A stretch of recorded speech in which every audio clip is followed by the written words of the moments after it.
In this video, I'm going to go over the precision placement session.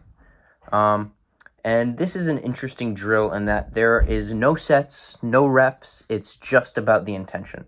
So you have to be very attentive to your level of presence and how focused and aware you are during the session. Otherwise, you are not really going to be doing anything at all.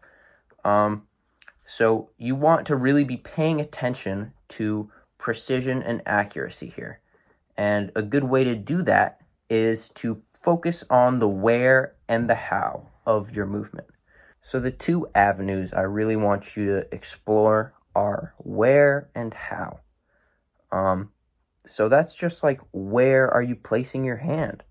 How are you placing your hand? That's kind of accuracy in the middle of the hold, on the side of the hold, and grip type. 3-finger drag, 1 finger, a half crimp, a full crimp, and just trying to choose your movement, trying to really be precise in what you're doing, trying to be aware of how you are hitting the holds and where you are hitting the holds, how you are placing your feet and where you are placing your feet, how you're moving your hips and where you're moving your hips. Trying to just choose the movements that you do, trying to be accurate and precise in the movements that you do. So you're just gonna explore that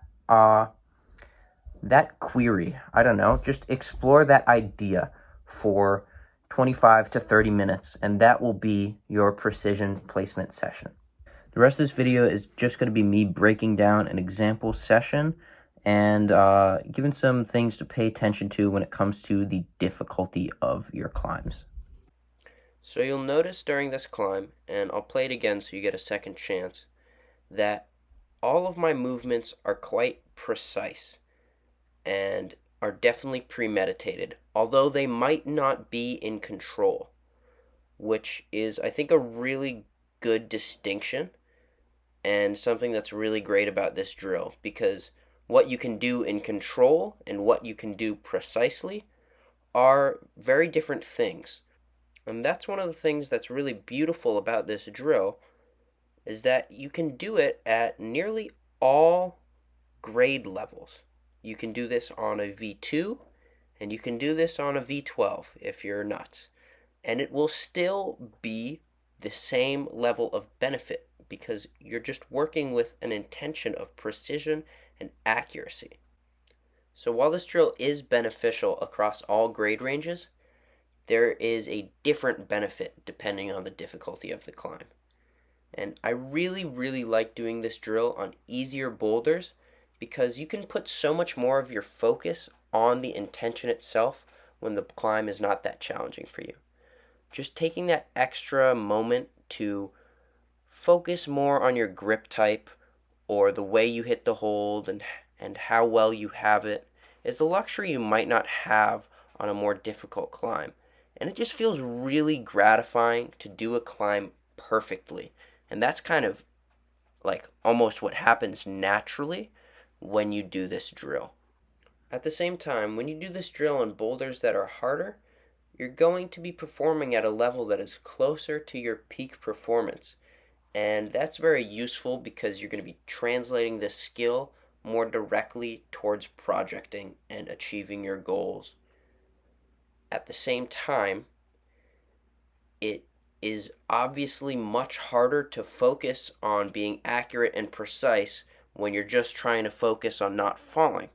So there is a balancing act that has to be done here. As you can see in this boulder and the previous one, I'm doing something that's really hard for me. It's right around my flash grade, and I don't have much awareness to dedicate to being accurate and precise in my movements. However, I am still dedicating some portion of my awareness to it, just maybe not as much as I would like, and that's why you can't consistently do this at a high level, but you also can't consistently do this at a low level, because then you will never get the performance translation that you need. So that's something I want you to be mindful of as you pick boulders for this drill. And there's one more thing I want you to be attentive to, and that is the difference between hitting a hold in the right spot and hitting a hold the way you want to. So you can be right in the middle of a hold and not have it perfectly. So you can choose a 3-finger drag, a 4-finger full crimp, a 4-finger half crimp. It is up to you how you choose to hit the hold, but make sure you choose to hit the hold. Don't just throw to it and see what happens. Intentionally pick a grip type that you want to be aiming for and then execute.